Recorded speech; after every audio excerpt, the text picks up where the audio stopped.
सभी को नमस्कार। संगोष्ठियों में, अकादमिक आयोजनों में जाना मैंने कम कर दिया है। कार्य में व्याघात होता है, स्वाध्याय में और अपने नियमित दैनंदिन कार्यों में व्याघात होता है, इसलिए प्रायः बचता हूँ। फिर भी अनिवार्यतया व्याख्यान देने के लिए कभी-कभी जाना पड़ता है, कभी किसी संगोष्ठी में भी बहुत आवश्यक होने पर जाना होता है। इसी सप्ताह नालंदा विश्वविद्यालय में एक अत्यंत महत्वपूर्ण संगोष्ठी में सहभागी होने का अवसर प्राप्त हुआ और जिस विषय पर वह संगोष्ठी थी, उस पर चर्चा होनी चाहिए, इसलिए उस संगोष्ठी का एक संक्षेप में विवरण मैं यहाँ प्रस्तुत करूँगा। मुझे नालंदा विश्वविद्यालय में भारतीय दार्शनिक अनुसंधान परिषद के राष्ट्रीय अध्येता नेशनल फेलो के रूप में एक व्याख्यान देने के लिए जाना था।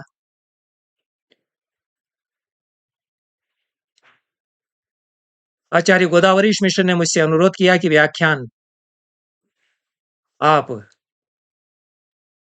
18 अक्टूबर के दिन रख लीजिए। 19 अक्टूबर के दिन धर्मपाल को लेकर के एक संगोष्ठी जो है, उसके उद्घाटन सत्र में भी वक्तव्य दे दीजिए। धर्मपाल के कार्य में मेरी रुचि रही है और उनको मैं समझना जानना चाहता था, क्योंकि जितना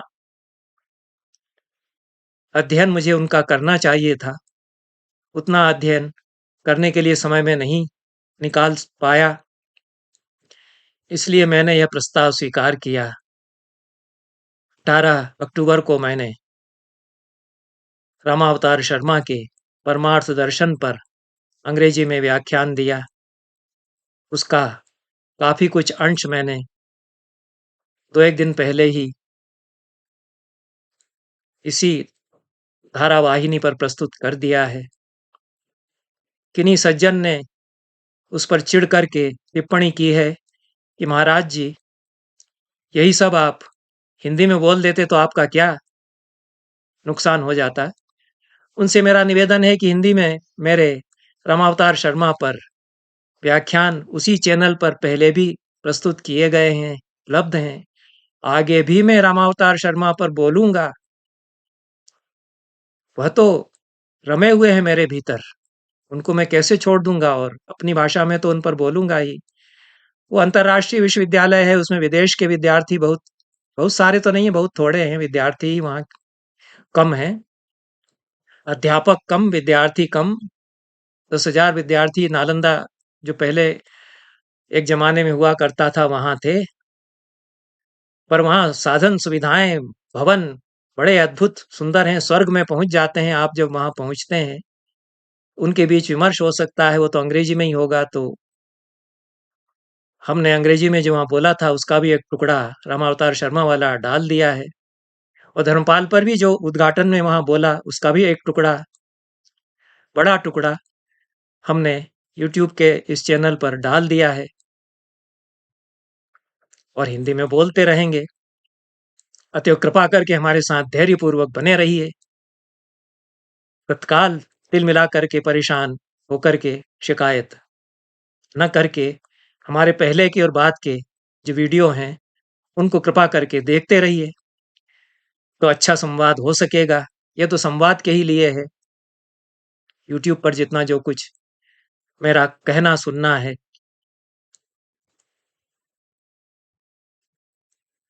यह जो संगोष्ठी आयोजित की गई दिनांक 18, 19 और 20 अक्टूबर के दिनों में, यह rediscovering the civilizational self essentials of Dharampal on Indian culture, philosophy and history, इतना बढ़िया सुचिंतित शीर्षक इस संगोष्ठी के लिए रखा गया था। भारतीय सभ्यता के स्वात्म का पुनरन्वेषण, धर्मपाल की भारतीय संस्कृति, दर्शन और इतिहास की व्याख्या के संदर्भ में ऐसा कुछ इसको कह सकते हैं। यह Indian council of historical research, भारतीय इतिहास अनुसंधान परिषद के सहयोग से school of Buddhist studies, philosophy and comparative religion, SBSP CR, यह जो वहाँ एक विभाग है नालंदा विश्वविद्यालय में, उसके द्वारा आयोजित की गई। आचार्य गोदावरीश मिश्रा इस विभाग में डीन हैं। उन्होंने पहल की और विशेष रूप से उनके जो छात्र हैं वो आगे आए इस संगोष्ठी के आयोजन में और उनका बड़ा सहयोग रहा। पूरा जिम्मा ही बल्कि छात्रों ने लिया। यह विश्वविद्यालय ऐसा है कि उसमें प्रबुद्ध छात्र हैं और गोदावरीश मिश्रा जी ने जो इसकी अवधारणा प्रस्तुत की है, बहुत अच्छी तरह से इसके सारे पर्चे संक्षिप्त रूप में वितरित किए गए। और गोदावरीश मिश्रा वेदांत के प्रकांड पंडित हैं, भारतीय शास्त्र परंपरा के वे अच्छे ज्ञाता हैं। शंकर वेदांत, शंकर के पहले और शंकर के बाद वेदांत के विकास पर उनका बहुत ही प्रामाणिक कार्य है। अन्यथा भी संस्कृत साहित्य के वे अच्छे विद्वान हैं, पर उन्होंने धर्मपाल में रुचि ली, यह मेरे लिए बड़ा सुखद था। और धर्मपाल किस प्रकार से एक सांस्कृतिक इतिहासकार हैं जो गांधी के दर्शन को आत्मसात करके और उसको एक और गहरी व्याख्या देते हैं, विचारणीय व्याख्या देते हैं। और जो आख्यान भारतीय इतिहास का ब्रिटिश के इतिहासकारों ने, यूरोप के इतिहासकारों ने और उपनिवेशवादी विमर्श के द्वारा उपनिवेशवादी विमर्श ने रचा, उसको तोड़ करके उसको किस प्रकार से वे छिन्न भिन्न करते हैं प्रबल तर्कों के आधार पर, यह कुल मिलाकर के धर्मपाल का अवदान रहा है, उसको समझने की आवश्यकता है। इस संगोष्ठी में जतिंदर कुमार बजाज उपस्थित हुए। धर्मपाल पर वे वर्षों से काम करते आ रहे हैं। वे centre for policy studies Chennai में निदेशक हैं और उन्होंने और भी महत्वपूर्ण कार्य किया है। यद्यपि वे भौतिक शास्त्र के पंडित हैं और अन्नम बहु कुर्वीत नाम से उनका बड़ा प्रोजेक्ट है, उस पर भी उनका व्याख्यान इस अवसर पर अलग से आयोजित किया गया था ICPR की व्याख्यानमाला के अंतर्गत। तो उन्होंने लोकल सेल्फ गवर्नेंस इन प्री ब्रिटिश इंडिया, जो चेन्नई में स्थानीय प्रशासन है अंग्रेजों के पहले के भारत में, उस पर व्याख्यान दिया, उस पर अपना पर्चा पढ़ा। धर्मपाल का कुल कार्य ही यह है कि अंग्रेजों के आने के पहले की 2 शताब्दियों में भारत कैसा था, वे उसका संधान ब्रिटेन के संग्रहालयों में और भारत के संग्रहालयों में प्रामाणिक छानबीन दस्तावेजों की करके और पूरा वह भारत प्रस्तुत करते हैं। यह काम केवल धर्मपाल ने उस समय किया। बाद में तो कुछ लोग आए, उन्होंने डेटा लिया, उसको धर्मपाल प्रस्तुत कर चुके थे। शशि थरूर की किताब आई, अच्छी किताब है, पर धर्मपाल जो उसे एक सांस्कृतिक विमर्श रचते हैं पूरी भारतीय संस्कृति को समझने के लिए। गांव में जनता के बीच जो जनता 200 सालों में काम कर रही थी, कि उन्होंने इंजेक्शन बना लिया था, हैजा का इंजेक्शन था, उनके हल कैसे थे, जिसका नमूना यूरोप के लोग अध्ययन करते थे आकर के कि इनका हल कैसा है। उनकी शिक्षा कैसी थी, कि जहाँ स्त्रियों की शिक्षा की बहुत अच्छी व्यवस्था थी, सारा डेटा ब्रिटेन की शिक्षा पद्धति का उठा करके प्रामाणिक दस्तावेजों से, वो भारत का डेटा जो उन्हीं की रिपोर्ट्स में आता है, आडम की रिपोर्ट है, उन्हीं के कमिश्नर, मद्रास के कलेक्टर रिपोर्ट तैयार कर रहे हैं। इन सारी रिपोर्ट्स को फिर से निकाल करके जो दबी पड़ी थी संग्रहालयों में, उनको निकाल करके कैसे उन्होंने उस जमाने में हाथ से नकल की होगी एक एक दस्तावेज की, उस सब का अध्ययन करके उन्होंने साबित किया कि जो 200 सालों का भारत है, 18वीं 19वीं शताब्दी का, यह सभ्यता विमर्श में, सांस्कृतिक दृष्टि से, शिक्षा की दृष्टि से, चिकित्सा की दृष्टि से यूरोप से आगे है। यह जो पूरा आख्यान खड़ा किया गया यूरोप के विमर्श के द्वारा, यूरोप की हेजेमनी के तहत, वर्चस्ववाद के तहत, कि भारत पिछली शताब्दियों में बहुत पिछड़ा शिक्षित देश था, उसके सूत्र उन्होंने, धर्मपाल ने, गांधी से लिए। जो उनकी पुस्तक है ब्यूटीफुल ट्री, उसमें उन्होंने गांधी का वचन उद्धृत किया है। एक सूत्र तो उन्होंने उससे लिया जिसमें गांधी यह कहते हैं, अंग्रेजों से गांधी ने किस तरह से चुनौती दी है। इंग्लैंड के बीच जाकर के खड़े होकर के उन्होंने कहा कि आप लोगों ने हमारी पूरी शिक्षा व्यवस्था का जो सुंदर वृक्ष था, उसकी जड़ें खोदी है देखने के लिए कि इनकी जड़ें कैसी हैं। और जड़ें आपने देखी, फिर उसको वैसा ही आपने छोड़ दिया सूखने के लिए। आपने सुखा दिया है हमारे शिक्षा के वृक्ष को। इस तरह की बात गांधी ने उनको खरी-खरी सुनाई थी और डेटा दिए प्रस्तुत किया था कि अंग्रेजी शिक्षा आने के बाद से भारत में निरक्षरता बढ़ी और अशिक्षा बढ़ती गई है। इसके उन्होंने प्रमाण दिए थे। ये सूत्र गांधी से धर्मपाल ने लिया और गांधी से इस सूत्र को लेकर के बड़े पैमाने पर प्रमाण देते हुए वे भारतीय सभ्यता को हम किस रूप में समझें, यह विमर्श करते हैं। मेरे हिसाब से धर्मपाल गांधीवादी जो विचारक हैं, उनमें तो सदैव स्मरणीय है ही। विनोबा के बाद सबसे ज्यादा महत्वपूर्ण विमर्श उनका माना जाना चाहिए। विनोबा बहुत बड़े दार्शनिक हैं, प्रकांड पंडित हैं शास्त्र परंपरा के, यह सत्य है। गांधी के दर्शन को वे अपने ढंग से पुनर्विन्यस्त करते हैं। धर्मपाल बहुत बड़े फिलासफर न हो, यह हो सकता है, पर जो सांस्कृतिक विमर्श वे रचते हैं और जो औपनिवेशिक विमर्श को चुनौती जिस तरह से उस समय वे दे रहे हैं, वह बहुत महत्वपूर्ण है उनके कार्य के लिए। तो जितेंद्र कुमार बजाज जैसे लोग उनके विमर्श को आगे बढ़ा रहे हैं, जो इसमें उद्घाटन में भी उपस्थित थे। गीता धर्मपाल जो धर्मपाल जी की बेटी हैं, जलगांव में गांधी रिसर्च फाउंडेशन में कार्य करती हैं। वे अमेरिका के प्रतिष्ठित विश्वविद्यालय में रही हैं, प्रोफेसर रही हैं और धर्मपाल पर भी वे कार्य करती रही हैं। अनेक प्रकाशन उनके हैं भारतीय इतिहास को लेकर के, भारतीय संस्कृति को लेकर के। वे इसमें उद्घाटन में वे भी उपस्थित थी और किस प्रकार से भारत के अतीत को हम फिर से समझ सकते हैं, भारत के भविष्य के पुनर्निर्माण के लिए ये धर्मपाल ने जो काम किया है, उसको दृष्टि में रख करके उन्होंने इसको प्रतिपादित किया। बाकी तो धर्मपाल ने जो बातें कही हैं, उसको उन्होंने बहुत अच्छी तरह से इस संगोष्ठी में प्रस्तुत किया और विश्वविद्यालय के कुलपति उद्घाटन सत्र में उपस्थित हुए। बहुत सुंदर उन्होंने वक्तव्य दिया।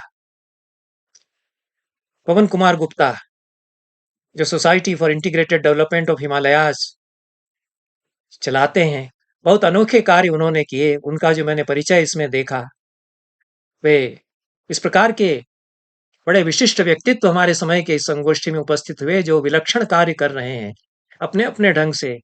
तो मुझे जान देखने का अवसर मिला कि कितनी विलक्षण प्रतिभाएं हमारे बीच में हैं जो चुपचाप काम कर रही हैं, बड़े समर्पित लोग हैं और धर्मपाल के काम को आगे बढ़ाते हुए अपने अपने क्षेत्रों में कुछ लोग कार्य कर रहे हैं, ऐसा मुझे लगा।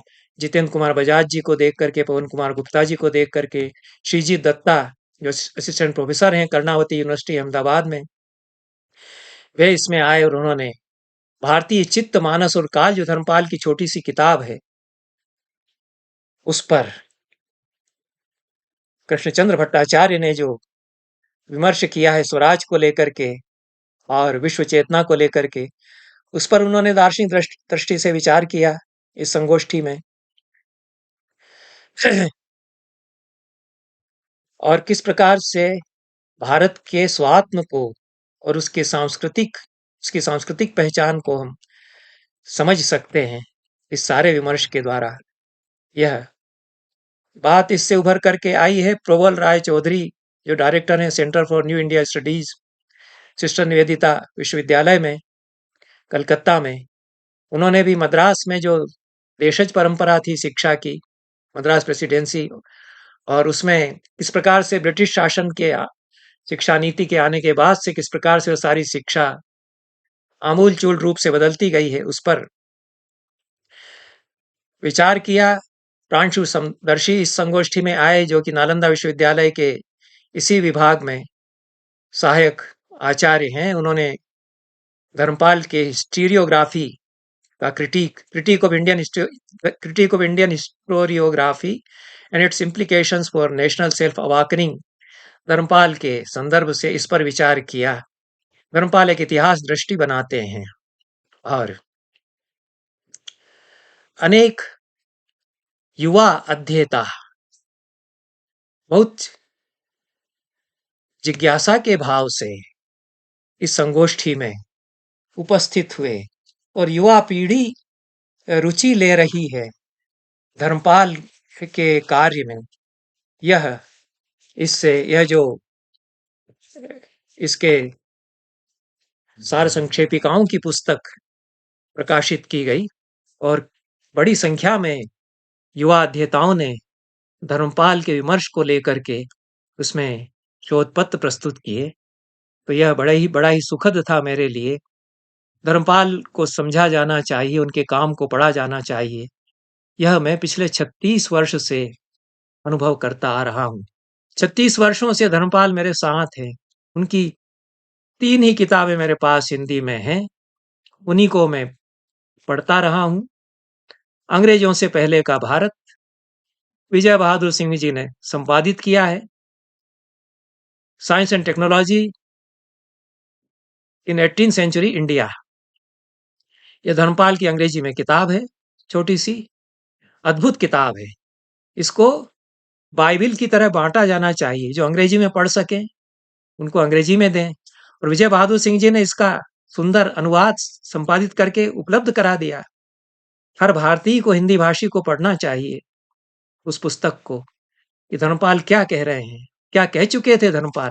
अब उनकी बातें कुछ दोहरा रहे हैं लोग, उस पर कुछ नेतागिरी भी कभी-कभी होती है, लेकिन धर्मपाल जिस प्रकार से सांस्कृतिक विमर्श रचते हुए भारतीय चित्त, मानस और काल को समझने की आवश्यकता फिर उस सब को लेकर के प्रतिपादित करते हैं, और वे जो सवाल उठाते हैं कि हम किसके समय में रह रहे हैं, जिस समय में हम रह रहे हैं वो हमारा समय नहीं है।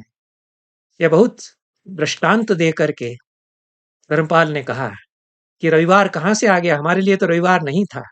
मुझसे किसी ने पूछा कि सप्ताह कब से आया, मैं नहीं बता पाया। हमारे ज्योतिष में सप्ताह था या नहीं?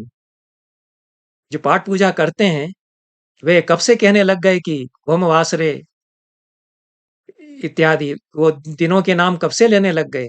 तिथियां होती थी, पखवाड़ा होता था, महीने होते थे। ये सप्ताह आ गया, वो संडे आ गया, संडे के दिन छुट्टी होगी क्योंकि उनको चर्च में जाना है। तो सारा पैटर्न, हमारी चर्याएं बदल गई।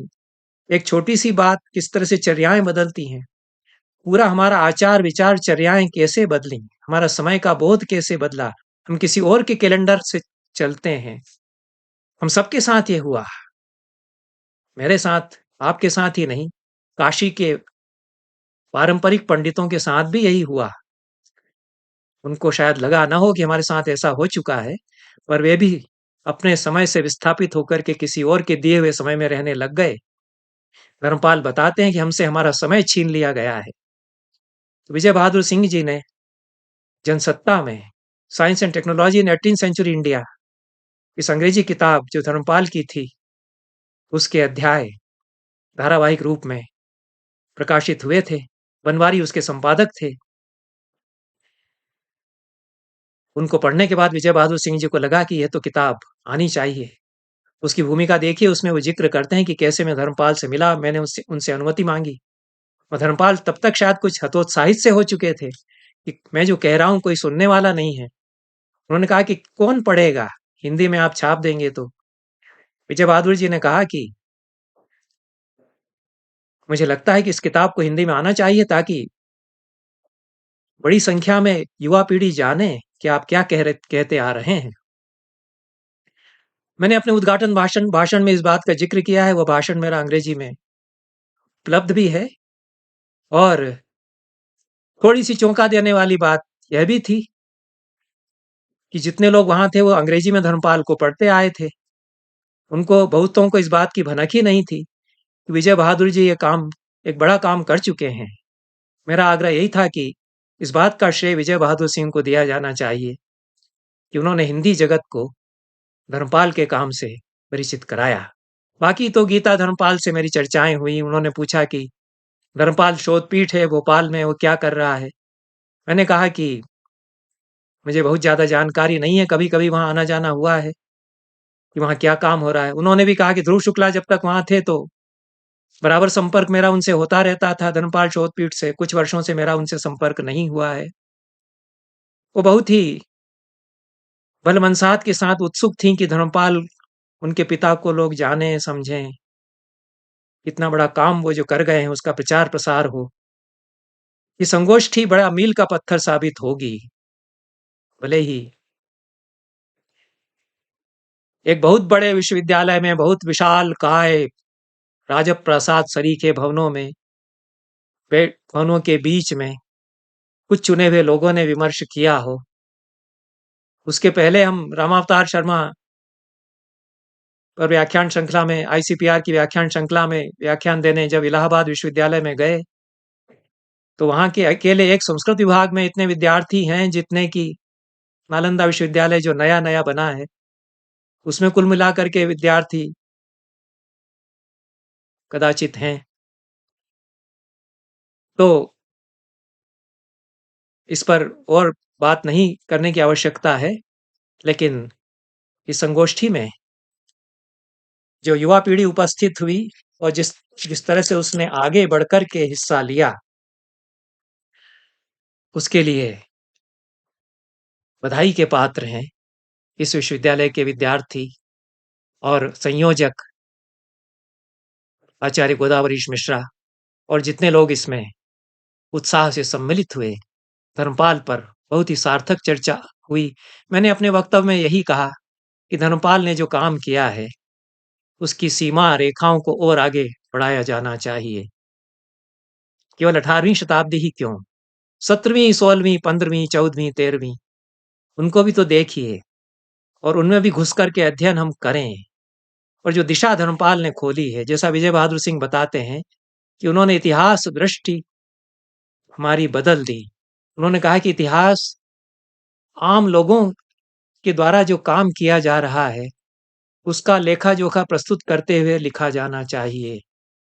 यह वे करते भी हैं कि जनता जो कर रही है, गाँव-गाँव में जो काम हो रहा है, उसका सर्वेक्षण वे प्रामाणिक दस्तावेजों के आधार पर करते हैं। उनको वे दस्तावेज सुलभ हो गए तो उन्होंने वो एक एक फिर से तस्वीर पुनर्निर्मित कर दी 18वीं शताब्दी के भारत की।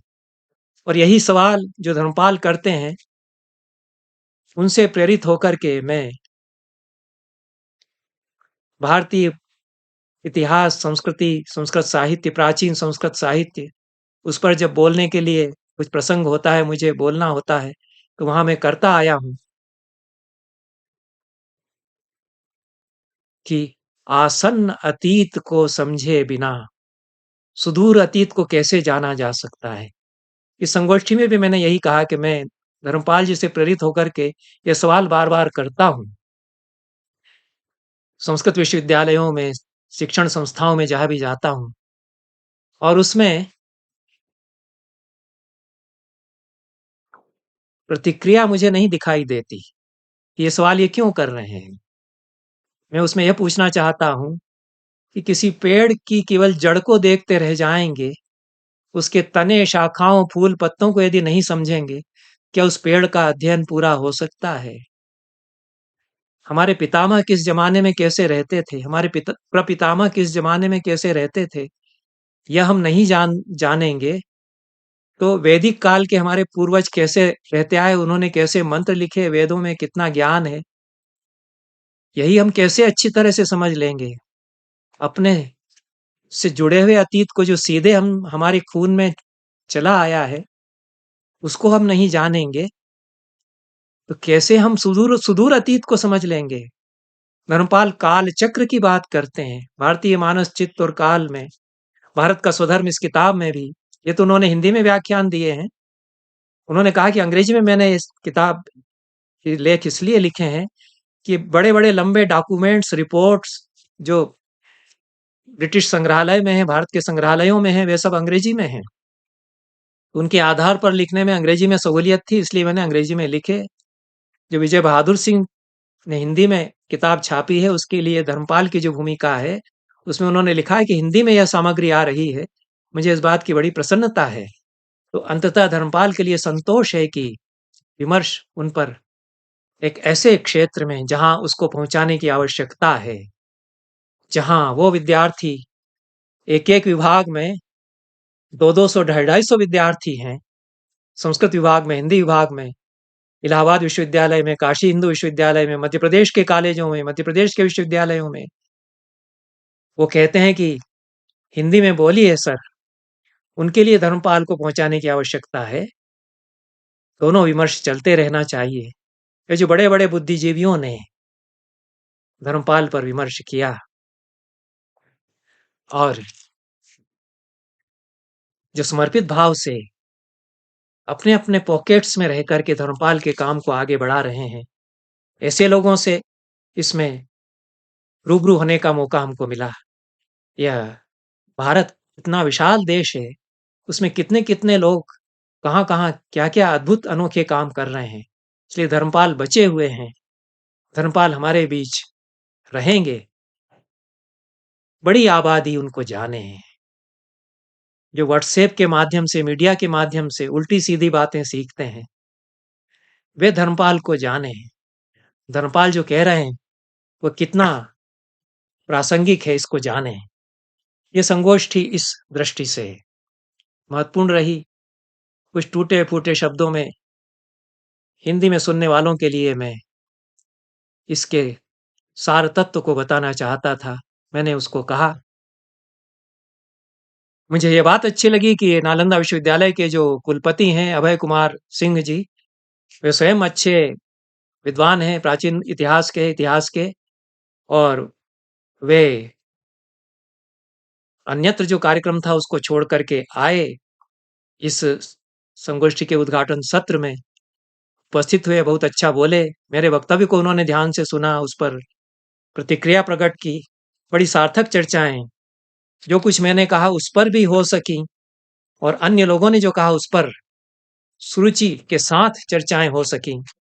यह इस संगोष्ठी में इस दृष्टि से उल्लेखनीय है कि जहाँ तक मेरी जानकारी है, धर्मपाल पर विचार होना चाहिए था और इस तरह की संगोष्ठी पिछले कुछ वर्षों में धर्मपाल पर हुई हो, ऐसी मेरी जानकारी नहीं है। जबकि उन पर विचार-विमर्श होते रहना चाहिए। सभी को नमस्कार, धन्यवाद।